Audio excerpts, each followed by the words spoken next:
is the government has an opportunity and a responsibility to protect from happening.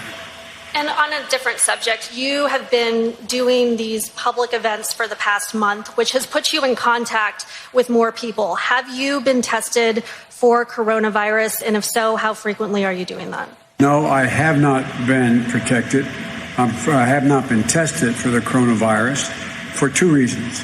One, I've had no symptoms, as my mother would say, knock on wood. And number two, I haven't wanted to take anybody else's place in the process. But the Secret Service, they all get tested. They're around my home. And anyone who comes into my home, and including staff who comes in, is tested to determine whether they have the virus. I expect what I'm going to do, so it doesn't look like I'm, moving in the front of the line here, is be tested relatively soon.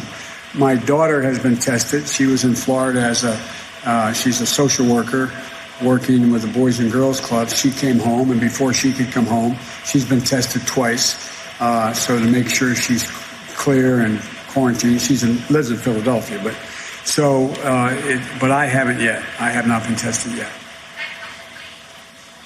Yes. I'm sorry. Who was I supposed to go to next? Anybody? I got to make sure I get the